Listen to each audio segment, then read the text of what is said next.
Hello, Peel District School Board. My name is Marc Hogan.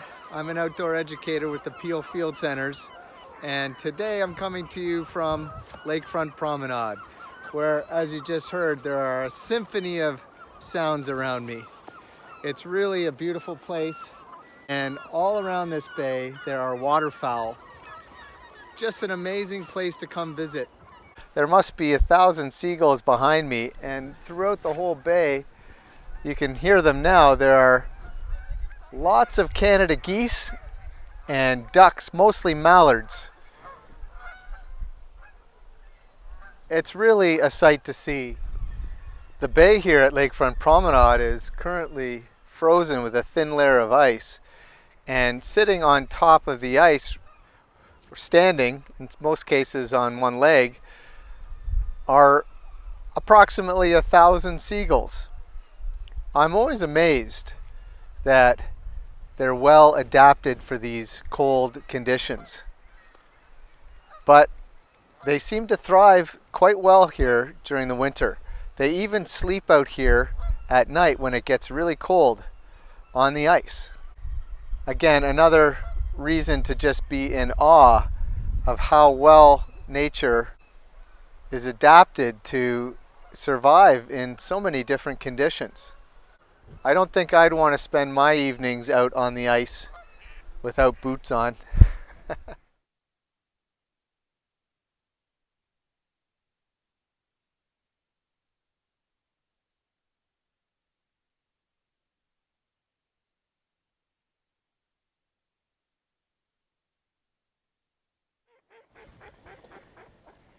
And here we have a bunch of mallard ducks.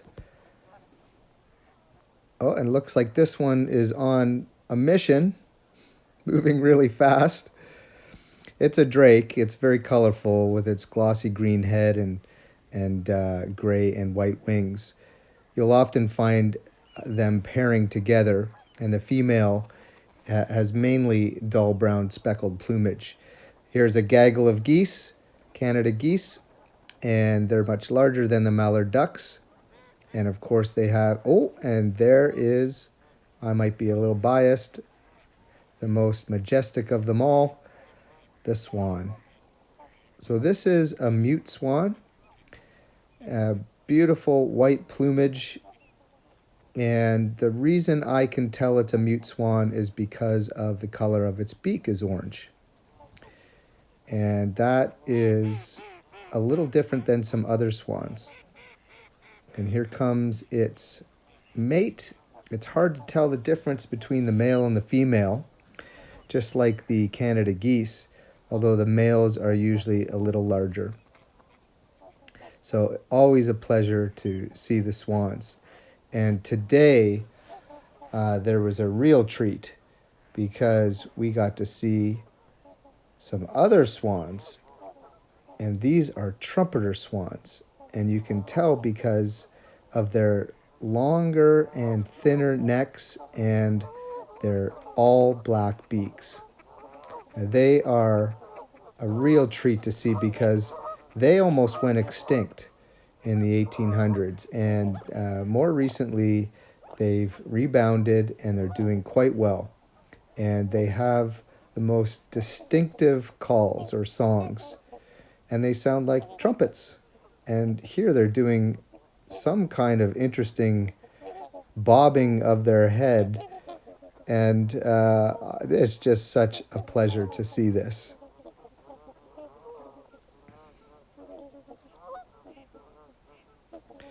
So a grouping of them is called a bevy, I believe.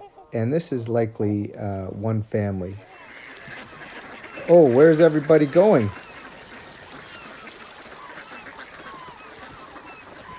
Seems like everyone's in a rush. Oh, I think I know what's happening. Somebody's throwing food into the water. Some seeds. Wow. It's a feeding frenzy.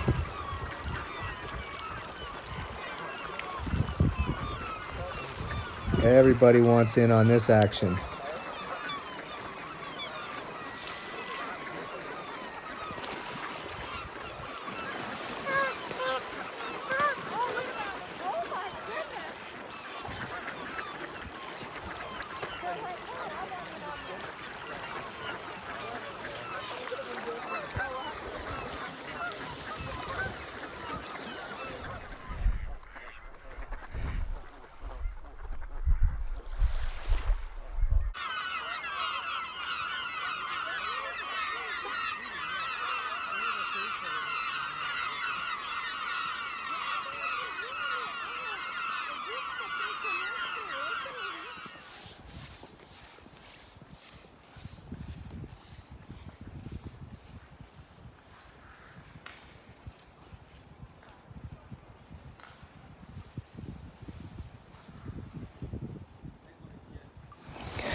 I'm always amazed to think that at the bottom of some of these rivers, underneath the ice, there are animals living under there.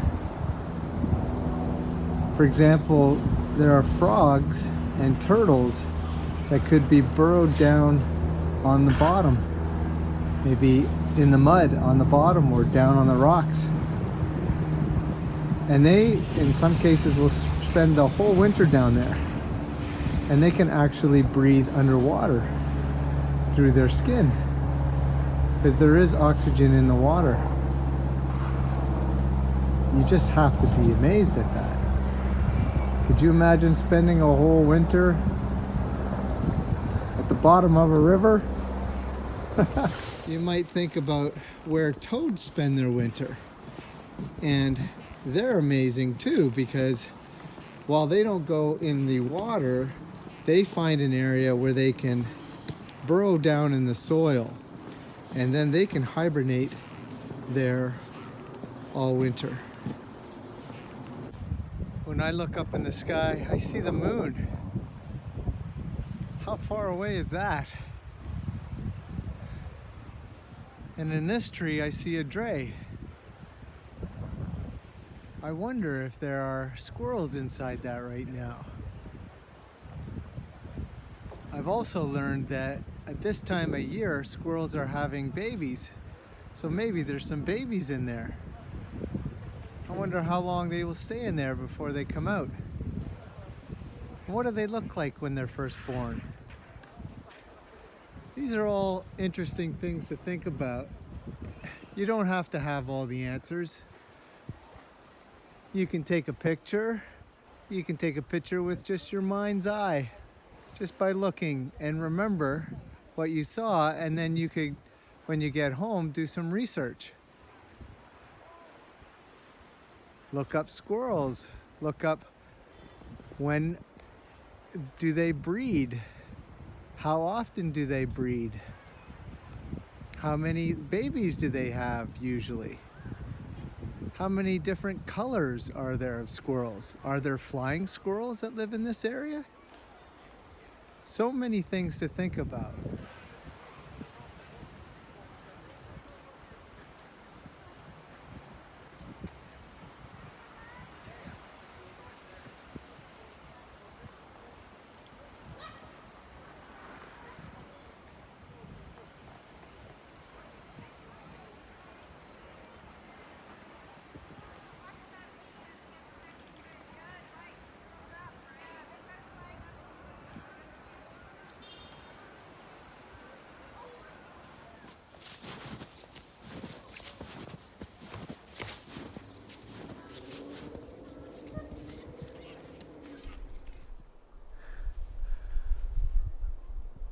I know who made these tracks.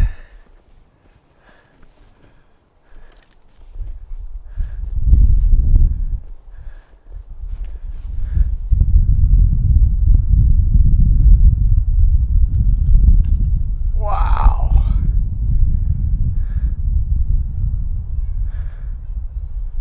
Those squirrels are amazing acrobats. Just jump from one tree to another.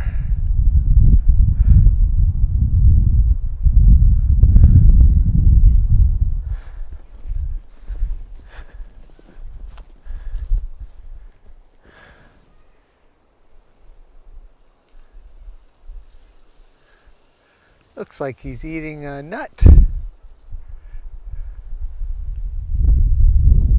This is such a great path along the lakefront promenade. I'm going to go off to the side here because I see a sign and I'd like to read it to you. It says naturalization. Naturalization, like wildlife, is a word we all take very seriously.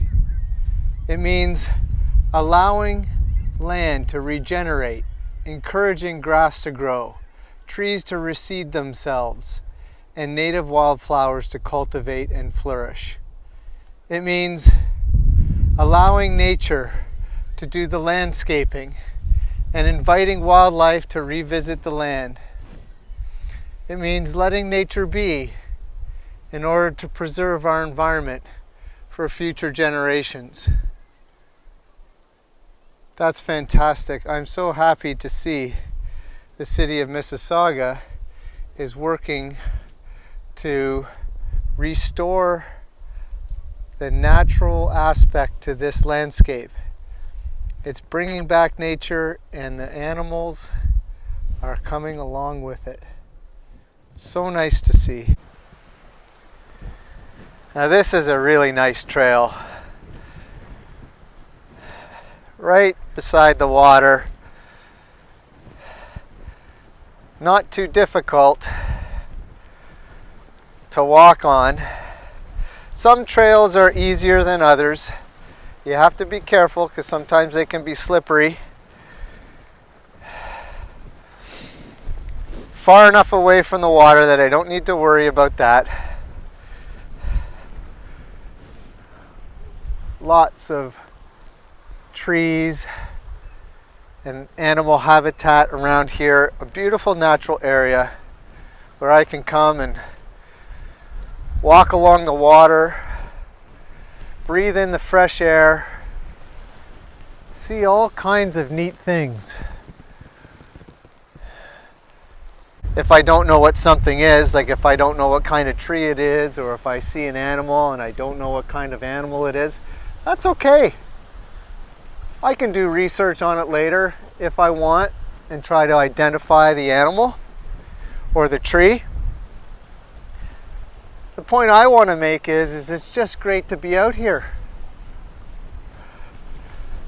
It really makes you feel alive.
Oh, here I'm feeling like I've found the perfect place to look out over Lake Ontario.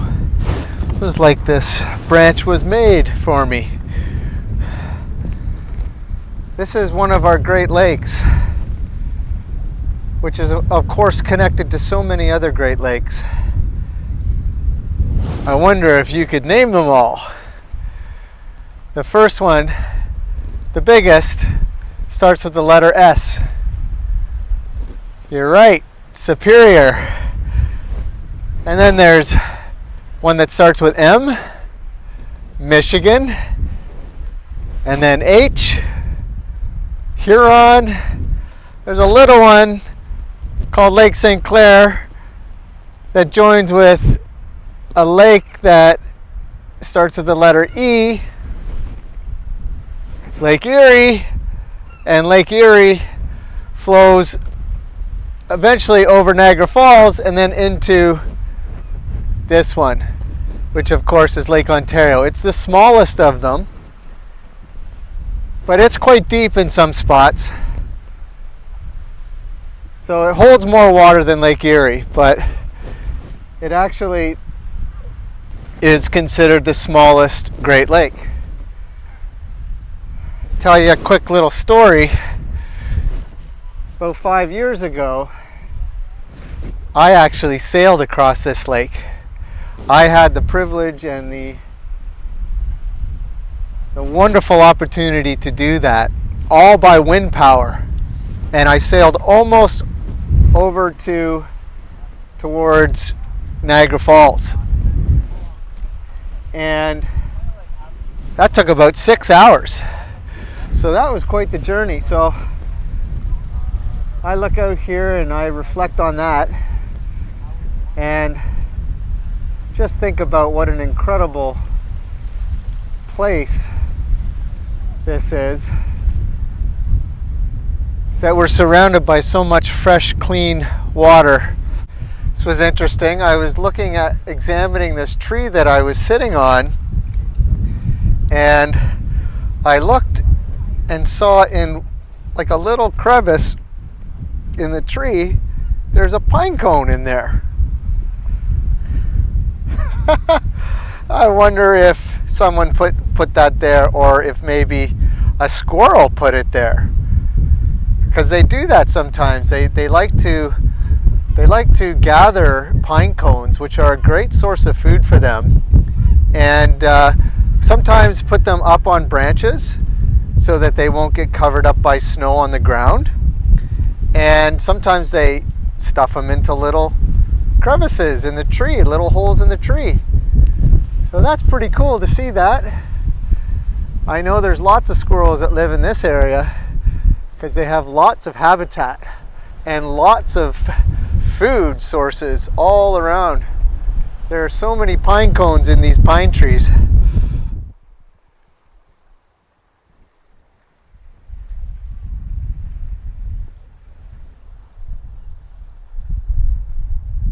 Oh, hello. Somebody sure looks happy in the cold. What a great way to spend a day, if you can. Getting outside, finding a natural area, and just exploring. Taking in the scenery, looking around, wondering about things, breathing in the fresh air, and just relaxing. Sometimes I just like to watch the light dancing on the water.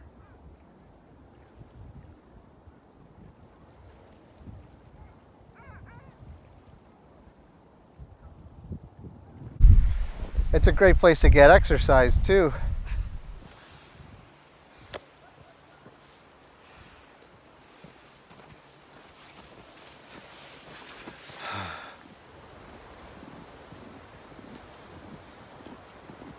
Here we are at the Waterfront Trail, entering Rattray Marsh, and it's just a walking trail, but as you can see, it's a really, really nice trail. And this says there's markers that tell you the length, so it's really well planned out and very accessible. And absolutely gorgeous. Beautiful, beautiful, beautiful trail.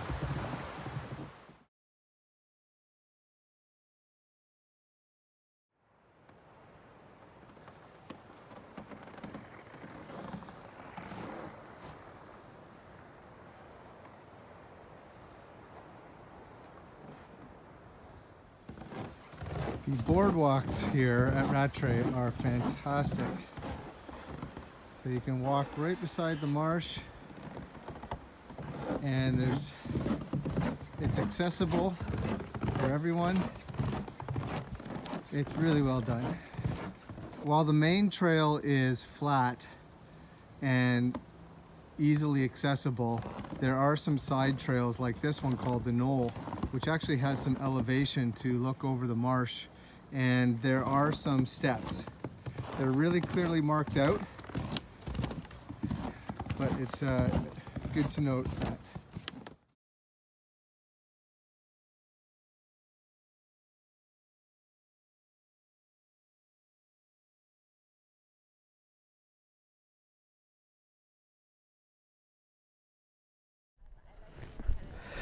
As I walk along the shore,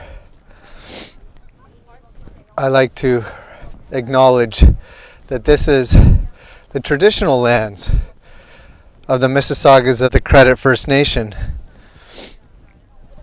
and the traditional homelands of the Anishinaabe, the Wendat, and the Haudenosaunee. This area has a long history.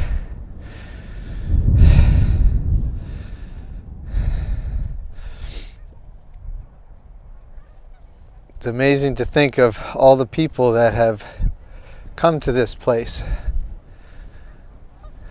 and enjoyed the beautiful surroundings.